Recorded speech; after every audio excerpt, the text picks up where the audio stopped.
Are you in a cult? This question is tough. Of course, people in healthy groups will answer no, because it's true. But even some people in the most damaging cults will also answer no. This is because cults interfere with your agency and identity, and distort the very mental processes that would help people understand them for what they are. Hey everybody, this is D-Days with the Mormon News Roundup. Thanks so much for dropping by for another episode. Now, an obvious question is, what is a cult? So you're not a cult? A cult? No. And it turns out that the term cult is just not a very helpful descriptor for reflecting on one's own experience. A way better way to assess this question is to identify the deceptive and manipulative practices that cults use, and then ask yourself if your group uses those culty methods and to what extent. Oh, so it's a cult. Now, during this episode, we will examine whether the Church of Jesus Christ of Latter-day Saints is indeed a cult. And to help us with that analysis, we're going to turn to our friends over there on the isitculty.com website. The assessment looks at different methods of control that are typically used by cults. And those are divided into 4 areas of concern: behavior, information, thoughts, and emotions. Emotions. So I'll take this survey with regards to my participation in the Mormon Church. And I'll do that by entering the basic information and then ranking the frequency of intensity based on the culty tactics that I've experienced within Mormonism. The resulting culty score is a subjective index of how intensely I've experienced culty dynamics within the group. Now, the isitculty.com website isn't just for religions. To rank high on the culty index, you don't have to be some weird fandangled new religion. There's definitely controlling unhealthy groups even in social groups, political movements, and self-help groups, and even in personal relationships and internet discussion forums. People under the influence of such groups lose objectivity and may not see the group for what it is. A cult. A cult. Our family joined a cult. If your personal relationship with the group is culty, it will tend to shift personal cognition and cognition away from you and to the group or person who's doing the controlling, all the while exploiting the very psychological vulnerabilities that we all possess. No God claims are actually required to be culty, so no one may actually have the answer to the question, is my group a cult? But together, the tool that we're about to utilize may help us answer the better question, is it culty? Deranged religious cult. Let's get started. Welcome to the Mormon News Roundup, your go-to source for the latest headlines and critical analysis on all things LDS. Breaking news. Join D-Days. Mormon News Roundup. That's talent on loan from Kolob every Sunday and Monday night. We will uncover the truth behind the news that matters most to the Mormon community. I am not a robot. Let's begin the assessment. What type of group are we assessing? The Mormon Church is a religion. Group name, and here it is in the drop-down menu. My membership status is that I am technically a current member. What is my level of commitment? Probably not at all. How many years have I been involved with Mormonism? Over 40, 30 to 50 years. That's a long time. How would you describe your experience? That's a really tough question for me, honestly. I'm leaning between equally positive and negative and mostly negative. I'm going to settle on mostly negative. Imposed dependency. A member comes to depend on the group for physical, emotional, social, spiritual, or other needs. The member has a high stake in continuing to stay loyal to the group. I would say severe. I mean, the consequences for leaving Mormonism are dire, and it can become all-encompassing. What about destabilization? Barriers are torn down that would otherwise prevent acceptance of new beliefs. Includes those who have already been destabilized by life situations and the indoctrination of children who have not yet formed a sense of self. Oh, the indoctrination of children in Mormonism is extremely strong. My son, for instance, went to FSY last year, and there is a strong component of spiritual indoctrination in Mormonism, especially in primary and in young men's and young women's. So again, I'm going to say severe. Belief follows behavior. Action generates the associated beliefs. Groups may encourage members to follow group teachings in order to gain belief. Focus on proselytization and missionary work is to promote belief in the member as well as the investigator. Yes, indeed. In fact, there's a famous Mormon talk by Boyd Packer, who passed away in 2015, called The Candle of the Lord, that says that a testimony is to be found in the bearing of it. Essentially, it conditions people to lie for the Lord. In addition, there is a great deal of pressure that are put on young men, in particular, to serve full-time Mormon missions. And of course, the irony is that none of the first presidency members themselves serve missions, but that doesn't stop the shaming and the manipulation trying to get these young men to go on 2-year full-time missions, which I certainly did myself in Washington, D.C. in the 1990s. I will say that that is severe. Commitments are expressed out loud. Public statements reinforce belief and dedication to the group. This happens on the first Sunday of every month in the Mormon Church, known as Fast and Testimony Meeting, at a minimum, where it's basically open mic night, and you're expected to talk about your fealty to the group, your love for its leaders, and your devotion to Mormon Incorporated. So again, I'm going to say that this is severe. Next up is relational control. The group dictates who the member can associate with, including who the member considers to be friends, family, or sexual partners. All relationships are subject to the judgment of the group, and none are higher in priority than the relationship of the member to the group itself. This is very interesting because in the church, you are taught to marry within the faith. And we also have President Nelson's famous counsel where he said, never take counsel from those who don't believe in him. Latter-day Saints often have their children play with other Latter-day Saint families to avoid the influence of the world. So I would say that this particular metric is intense. Next up is time control. The member has little time or energy to question beliefs, associate with outsiders, or examine life too closely. Time spent on group-related activities is strongly encouraged or enforced and usually fills every spare moment. Every spare moment is going a little too far, but the Church of Jesus Christ of Latter-day Saints encourages you to go to church for multiple hours on Sunday, have family home evening on Monday night, usually have some type of activity midweek, go to the temple on Saturdays, and then don't forget the scouting, the young women's camps, and everything else, including the ward parties, the talent shows, and general conference. So I will put this one at a moderate. Next up is a demand for purity, perpetual inadequacy. Lofty moral goals are set. At first, the goals seem achievable, but the standards for achievement grow ever more impossible to meet, keeping the follower perpetually inadequate. This is one of the critiques of Mormonism, especially by evangelicals who believe in a grace or a faith-based system where works are not as important. But in Mormonism, works are extremely important. It's not simply good enough for a person to believe in God and try to live a good life. There seems to be an endless laundry list of do's and don'ts. You have to hold a calling. You have to pay tithing. You have to avoid coffee. You need to go to the temple. You've got to send your kids on missions. And if you yourself grow older, you should go on a mission yourself. And everybody should go to BYU. And I'm just getting warmed up on the things that you've got to do. So I'm going to say that this one is intense. Next up is material control. The group dictates the material choices of the members. Food and drink may be strictly regulated. Clothing, hairstyles, makeup, or physical possessions may be forbidden or prescribed by the group. Of course, Latter-day Saints have the famous word of wisdom, which says what you can drink and what you cannot. And it also specifies what you should eat and what you should not. Although some aspects of Doctrine and Covenants Section 89 are enforced more strictly than others. There are strict dress codes when you go into the temple and onto the BYU campuses. And when you go to church on Sundays, there's a perceived dress code, although it is loosely enforced. The Strength of the Youth pamphlet in particular, which is applicable not just to youth but really to every member, discourages extreme hairstyles and encourages modest use of makeup. I mean, heck, even the number of earrings that you put into your ear used to be strictly regulated, although the church has backed off of that in recent years. So I'm going to say this is intense. Next up is proselytization. Members are encouraged to propagate teachings to outsiders. This not only maintains or increases the size of the group, but also soothes cognitive dissonance, consumes time, and provides opportunities for public commitment. I mean, the Mormon missionary program is legendary for the amount of missionaries that the church sends out, which right now I believe is hovering around 70,000 members. And it's not just young men and young women who are encouraged to go on missions. The church recently removed restrictions for single men to go on missions.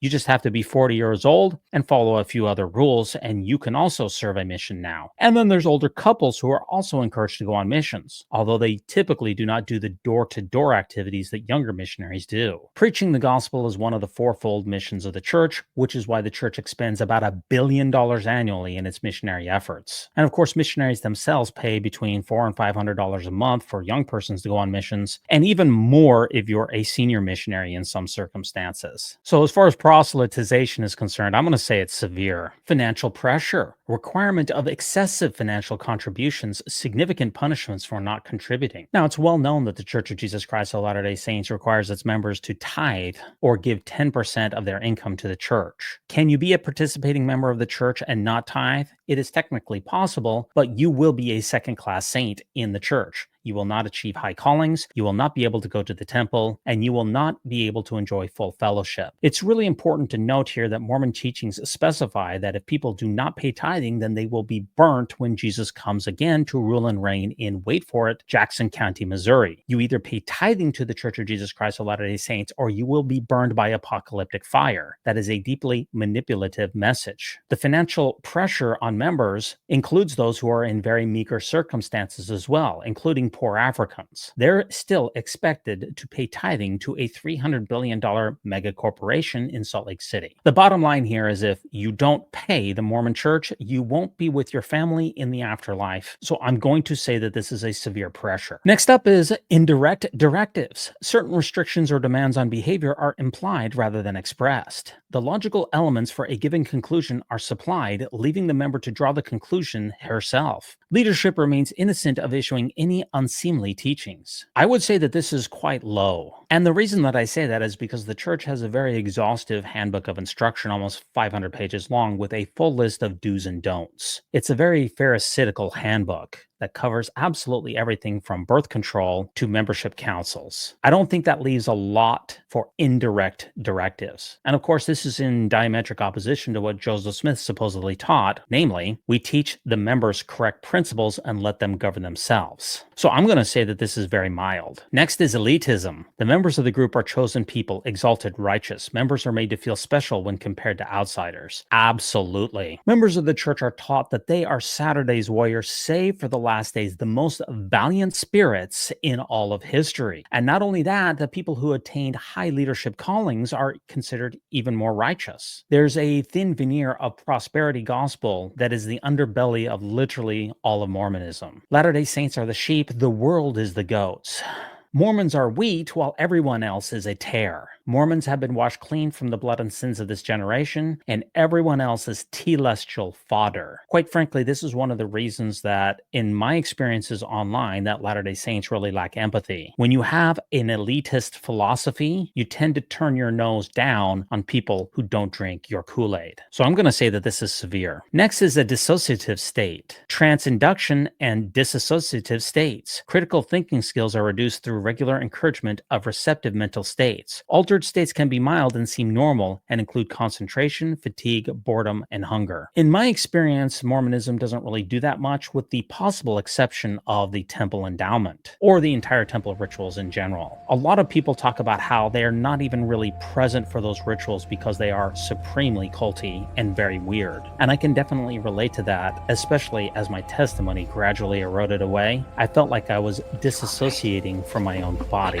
But I'm going to say that it's moderate. A cycle of guilt and shame comes from repressed doubts, social pressure, and failure to meet impossible standards. This really reminds me of Spencer Kimball, the Mormon prophet back in the 1970s, 1980s. He reiterated Jesus' supposed command in the Sermon on the Mount, which says, "Be ye therefore perfect." I'm going to give this one a moderate. Next up is love bombing. Friendliness, flattery, praise, and affection are used to entice participation and attendance for potential recruits and to retain members who may be showing less enthusiasm or are thinking of leaving. Members must project an image of happiness for the sake of the group. There's an old Primary song that this does remind me of. If by chance you meet a frown, do not let it stay. You always need to put on a happy face. When you watch General Conference, especially the women who are there, you will see that constant cheery demeanor. Now, I personally have not been the recipient of too much love bombing, which is why I'm only going to select this as moderate. Next up is social pressure. Social acceptance and rejection are used to reward and punish. A member becomes driven with a desire to conform. This does remind me of my first co-host on the Mormon News Roundup, Al. He was disfellowshipped, and that was very scarring for him. You're not allowed to take the sacrament, and everyone notices. There's a high pressure to conform in Mormonism. There's a certain look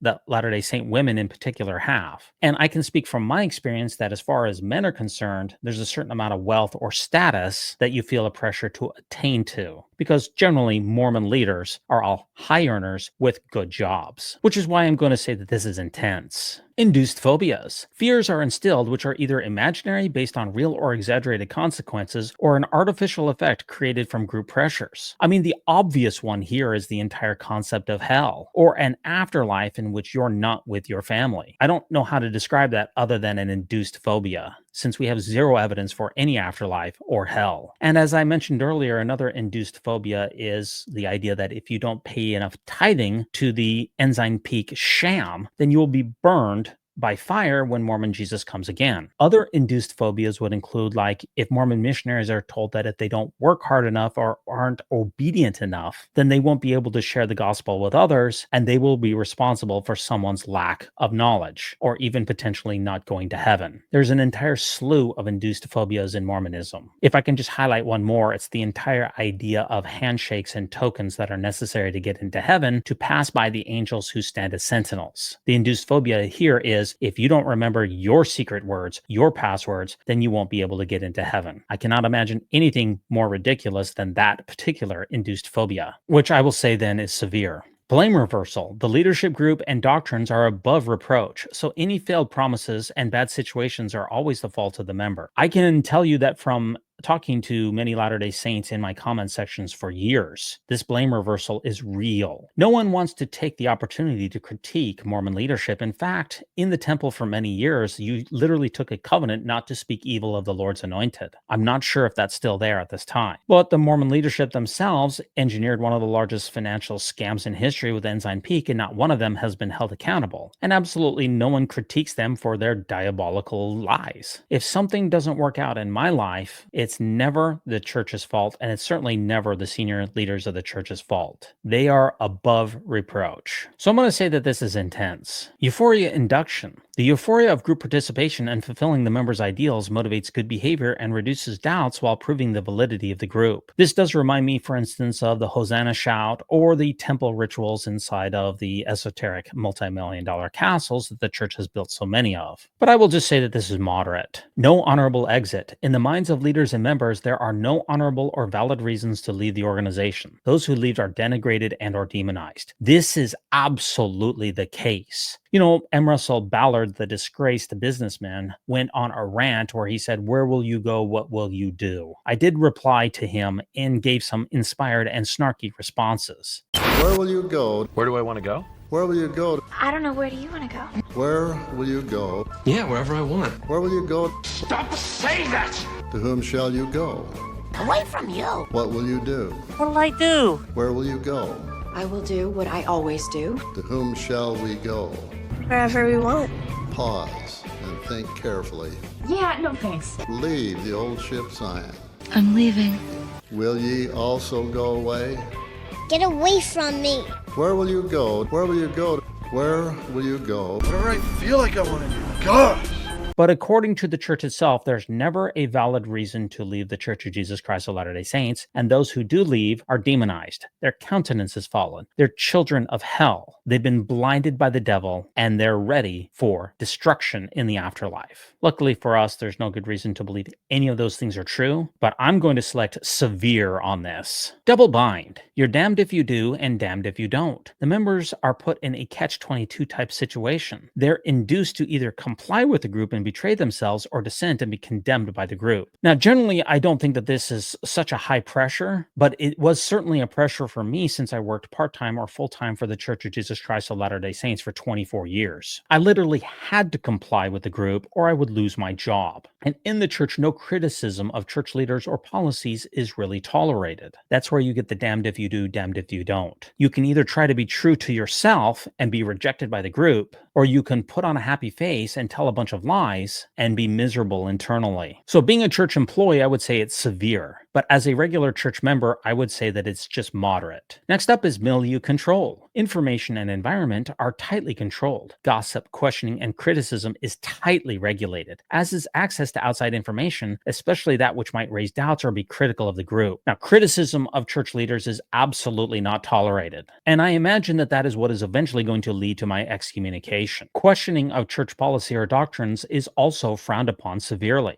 Now, back before the internet, the church tried to tightly control all of its information by hiding vital information about church history and church doctrine from all of us, and feeding us a mountain of lies that they themselves knew were not true. Now that we're in the post-internet age, the church doesn't have the ability to control its narratives quite as tightly. Although I can only imagine how many more things are locked up in First Presidency vaults or historian archives that would shed much more light on the restoration, but we're not given access to any of that. But I would say that it is definitely still intense. Confession. The individual surrenders to leaders through confession, which reduces privacy and boundaries. Successful purification can grant temporary relief from guilt, which increases trust and dedication. Members are motivated to obey to avoid confession. Confessed sins weaponized against members who doubt or stray. Yeah, every single year you're expected to speak with your bishop about your temple recommend status, or at least every so often, maybe every year, or maybe every two. You're expected to admit all of your so-called sins to this untrained and unbackground checked man. You're definitely motivated to either deceive your bishop or to try to toe the Mormon line by following all of the rules that are outlined in the temple recommend questions. It's a level of thought control which can be quite uncomfortable. If you do confess any doubts or any so-called sins, your membership can be restricted, or you could even be excommunicated. That's why those confessed sins are weaponized, which is why I would say that this is severe. Unaccountable leadership. Dealings of the leadership are kept secret from the members. They don't share their itineraries. They don't share what they do on a daily basis. There is an opaque wall. Institutional financial records, private teachings, relevant business and social relationships of the leaders are hidden from view of the members.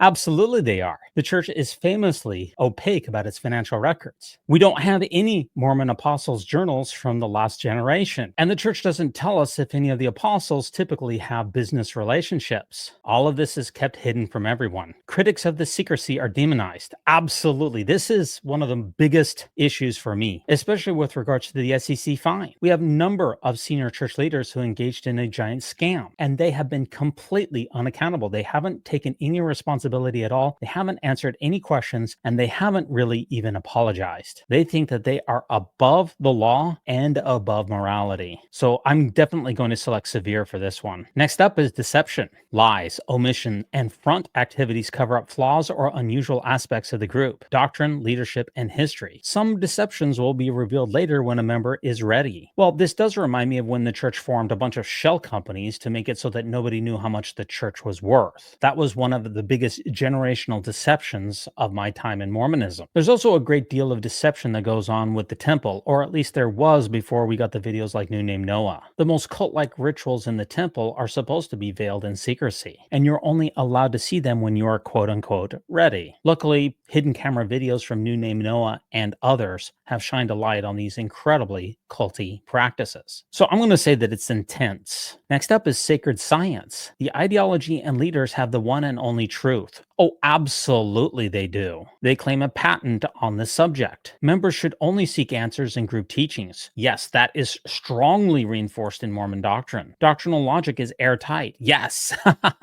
This is ringing so true. The leaders are above criticism, and those who question or criticize are immoral. Yes, yes, yes, yes. This is ringing so true to me. Severe. Spying and reporting. Members are encouraged to monitor each other and report any deviation from group teachings. Privacy is considered selfish or wrong. Members are discouraged from being alone, and pairing up of members is used to ensure accountability. We have the well-known Strengthening Church Members Committee, which is literally a spying organization run out of church headquarters. What's the Strengthening Church Members Committee, and does it still exist? I don't know. I guess that's a question not for me. I couldn't tell you that. I don't Liar! Liar! Liar! You're the head of media relations for the church. Right. And I've spoken to people, ex-members of the church, who say the Strengthening Church Members Committee does exist. Does it still exist? Tell the truth. I've heard that, yeah, there is a Strengthening Church Members Committee, but I couldn't tell you the details of how that works. Are you just now remembering? Sorry for my confusion. When I originally asked you weren't sure. Now you do know that it exists, and you will give me somebody who knows something about it. Absolutely. The Strengthening the Church Members Committee was born to protect predatory practices of polygamists. No, it wasn't. The Strengthening Church Members Committee is a church HQ group that spies on Mormons.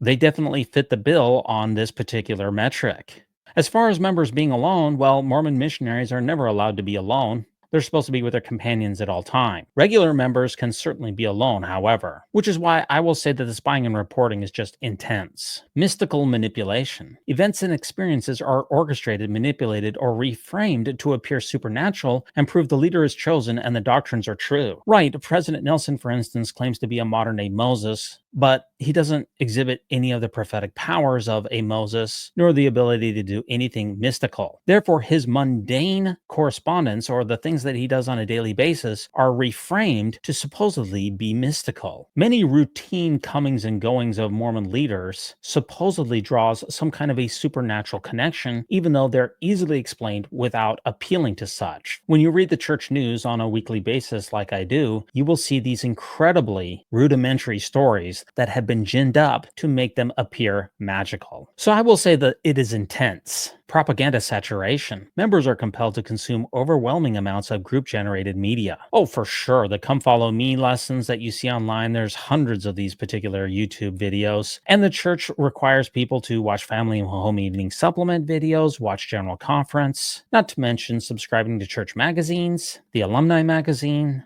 etc., etc. The plethora of in-group media fills available time and mental capacity of members. You better believe that it does. And if you have any spare time, you should be watching Jasmine over there at Scripture Central.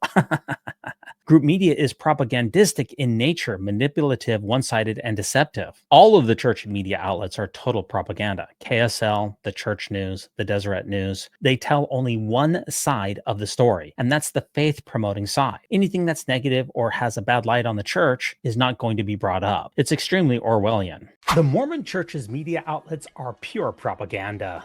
The church-owned broadcast empire includes the Church News, KSL, Deseret News, and Bonneville Communications, with each outlet relentlessly promoting a polished, highly filtered version of Mormonism. But these sycophantic echo chambers won't give you the full picture of what's happening with the church. Rather than addressing controversies or hard truths, they reinforce a tightly controlled, correlated narrative filled with faith-promoting stories, carefully framed events, and unverifiable claims that paint an idealized view of the faith. Critical voices and dissenting opinions are routinely ignored, leaving members with a curated perspective that lacks both depth and balance. Thankfully, there's the Mormon News Roundup to bring you the complete story. We dive into what other outlets won't cover, providing context and transparency you won't find in official church channels. So why haven't you subscribed yet?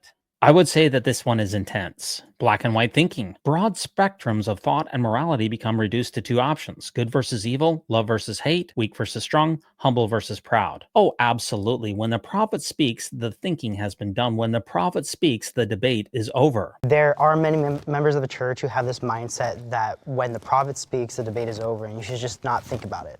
And that's not right. Honestly, I think that is cultish. But that is not what the church has taught over time. Roll the tape. When the prophet speaks, sisters, the debate is over.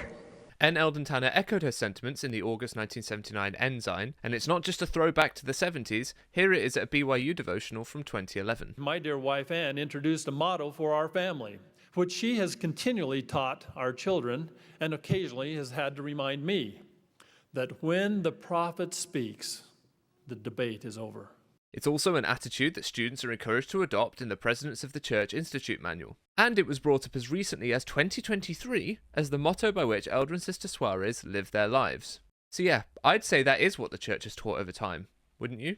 Members are taught to follow the prophet unquestioningly, and even President Nelson himself has said that you should follow him with exactness. President Eyring has espoused the idea that if you pray, the only answers that could possibly come to you would be something that is in agreement with something that he or other senior church leaders have said. There are no nuances in Mormonism. The Book of Mormon, for instance, is historical. The Proclamation on the Family is inspired. And Joseph Smith was a prophet. So I will say that this is pretty severe. Next up is Totalism. The group and/or teachings has relevance to every realm of life. Every facet of life should be seen through the lens of the group. All of their systems are wrong or inadequate. I don't think there's much to say here. That's definitely severe. Next up is a transformed identity. Members shed their old identities and assume a new identity bound to the group, framed as a rebirth or metamorphosis to a higher or more desirable state of being. New names may be given or assumed, and the prior identity and associations are vilified. Oh, absolutely. This happens a couple of times in Mormonism. First of all, when you're generally forced to be baptized when you're 8 years old, because you really can't consent to anything when you're 8, you're supposed to be a new man in Christ. You're supposed to put away your sinful life and be reborn in Christ Jesus. You also get a literal new name in the temple when you go through the endowment ceremony. This is where you're supposed to shed your old identity and become an automaton for Mormonism, promising to give everything with which the Lord has blessed you, or everything with which he may bless you, all of your times, talents, and possessions, to the Church of Jesus Christ of Latter-day Saints, leaving behind your old self. So I'll click on severe for this one. Okay, folks, stay with me. We've got 8 more. Next up is doctrine over self. The individual is subordinate to the group, leader, and teachings. When personal desires, goals, and values conflict with the group values, they become selfish or immoral. A perfect example of this is women in the church, and I can't help but think of someone like Susan Bednar. Her entire life has been subordinated to the desires of her husband. So for women, I think it's higher, but for me, I will list intense. Next is totalist reframing. Situations, questions, thoughts, or feelings are reinterpreted in a way that suits the goals of the organization. This is used to continually prove the ideology correct, to squelch doubts, and to silence outsiders. Oh, absolutely. It's basically presuppositional nonsense. It's the Carrie Mulestein effect of Mormonism, namely that you interpret absolutely everything in your life as evidence of a divine creator and that your faith is justified.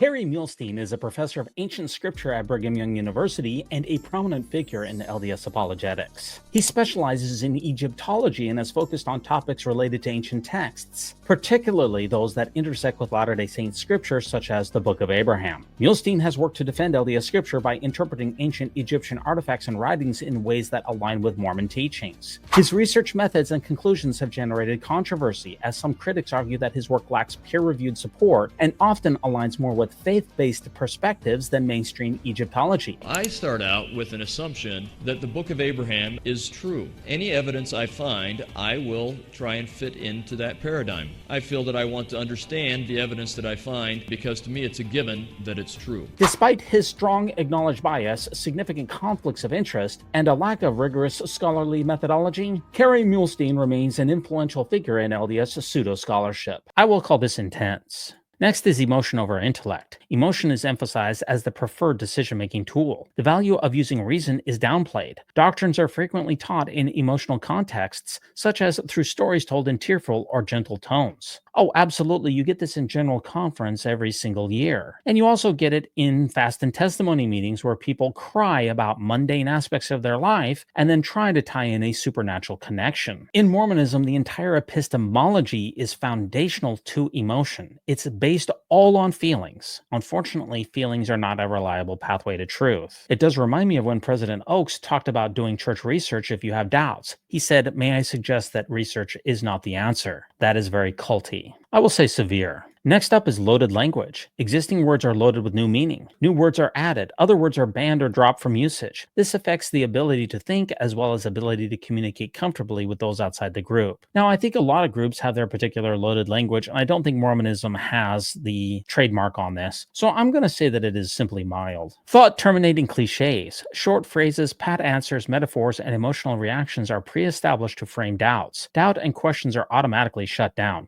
Oh, absolutely. When you're in Mormon Sunday school, there's a certain question that you give, and then you're expected to give a certain answer. Real dialogue, critical thinking, and controversy are to be avoided at all costs. And as far as doubt and questions being automatically shut down, I just think back to Dieter Uchtdorf, a member of the First Presidency once upon a time, who said that you're supposed to doubt your doubts. Or Elder Rendlin, who said that we should stay in the good ship Zion. Or Elder Holland, who's thrown a number of taffy temper tantrums about people who leave the church, mocking people who have doubts. I hope there's no one within the sound of my voice who wants to go home. I don't know who you are, and I don't know how seriously you're entertaining the thought, but don't you ever go home. Don't you dare leave this place. Don't you dare leave here for your sake. I have come in contact around the world with missionaries who did not see their mission through. Talking about somebody who just said, I don't like doing this, it's too hard, and I'm going home and let my mother take care of it. And if there is a more sorrowful, if there is a more anguished, if there is, in a sense, a more pitiable group in all the world, I do not know who it is. That's really strong language. I would wrestle you to the floor. I'd pull the curtains down. I'd get chained. I don't know, is there something around here that we tie people with? I don't see anything to tie people with. I'd rip the cords off the television camera to keep you here. But it's going to ruin your life if you don't do the best thing you've ever had a chance to do, however hard it is. So I can't figure out if this is intense or severe, but I will lean towards severe. Identification and example. Those who behave behave correctly or incorrectly are used as examples. Suggested behavior can be inferred from these stories without direct commandment. Stories are told which may be reframed or blatantly untrue to demonstrate consequences. Well, there's been a number of faith-promoting stories that have been put out by general authorities which we found out later on didn't have the slightest shred of foundation. Probably chief among those is President Nelson's legendary flight of death, although his robbery in Africa story is right behind that. I mean, the entire Book of Mormon is nothing but a faith-promoting narrative where stories and people are used to drive certain points home. Since the Book of Mormon lacks any foundation whatsoever, all of the examples in it are just used as archetypes or stereotypes to further control the membership. But I will say overall it's probably moderate. And here's the last two, folks. Outsiders, ex-members, and critics are dehumanized and labeled as evil, apostate, vicious, hateful, prideful, blinded, deceived, etc. I can tell you this for an absolute certainty that this is the default position of people who watch my content who still believe in the truth claims of Mormonism. A persecution complex may exist whereby reasonable criticism is reframed as an attack. Oh, absolutely. I could not agree more with this. This is extremely cult-like, absolutely severe. And finally, we have the dispensation of existence. The individual's literal or figurative existence is threatened as a consequence for impurity, doubt, or leaving the group. Oh, absolutely. Ex-Mormons are really the only people who are going to go to outer darkness, which is the deepest depths of hell. Life, the eternal soul, self-esteem, a sense of being good, and one's identity hangs in the balance. You will be consciously tormented for all eternity if you have doubts and act upon them in Mormonism. It is definitely severe. Well, let's just review it all here, folks. Here's all of the things that I listed as far as my personal subjective interpretations of what Mormonism is and where they lie on the is it culty scale. Let me know what you think as far as what my answers were, and now it is time to calculate the score. So on the is it culty index, out of a total score of 80, I ranked the Mormon Church at 64.5, which is 81%. Now, obviously, I'm just one person, and I don't have any particular expertise in cults. But Steven Hassan is internationally recognized as a cult expert, and he took a look at the Church of Jesus Christ of Latter-day Saints, and in this video that I'm about to play for you, he critiques the church and whether it is indeed a cult. Now, he's reacting to a video here, which is put together by Mormons talking about whether the church is a cult. So that's what you see for the first couple of seconds. Let's check it out. Excuse me, are y'all with the cult? We're not a cult. We're an organization that promotes love. Yeah, this is it. You know, it's a truism that when you're in a cult, you don't think you're in a cult. When people think you're brainwashed, you don't feel brainwashed. And of course, people present themselves as members of a community, members of a family, members of a religion, and smile and love bomb, which is effusive praise and flattery and camaraderie. That is really unearned. Because you're a stranger. And so the key thing is developing a consumer awareness. And you never want to treat people in cults disrespectfully and make fun of them or attack them. But I definitely want to encourage more and more people who are educated about how to talk to cult members to have a conversation, plant a few seeds. Talk about your own experience if you're a former member and how you came to leave. And encourage people to reality test. We have the bitemodel.com survey now, anonymous, 40 questions, and you can get a number on the influence continuum to find out if you're involved with an authoritarian relationship or group. Thanks a lot, Stephen. I appreciate the reaction. Now, obviously, we're not going to settle the debate here right now as to whether the Mormon Church is a cult. And I really think, quite frankly, that it is one of the most useless discussion points. Since there is no objective determination on what is or is not a cult, all of the conversations that revolve around whether Mormonism is a cult, I think, miss the mark. What's more important is to see where it ranks on the Is It Culty Index, and my particular assessment has it quite high. Now, if you go over to isitculty.com, you can take the assessment as well, and I'd love to hear what your score is down in the comments. Thanks so much for joining me on another episode of the Mormon News Roundup. If you really enjoyed this content, then you can check me out over on Patreon and leave a donation there. Always think celestial, and remember, no unhallowed hand can stop this podcast from progressing. So Dracula got his groove back. Hello. Oh, great. Mormons. Mr. Simpson, under Nevada law, bigamy, or Mormon hold'em, is perfectly legal. Both marriages stand. Dudes, I think this guy's coming on to me. You, sir, are a moron. A Mormon? But I'm from Earth. Oh, for heaven's sakes. Oh, that's just fine, as long as you're not a Mormon. First, the creatures of the earth sensed it. Then the fish of the deep. Then the Mormons got a heads up. Where do they go? Welcome to the Mormon Church, America's most respectable cult. Lord, I'm just a small town minister. We don't have Mormon money.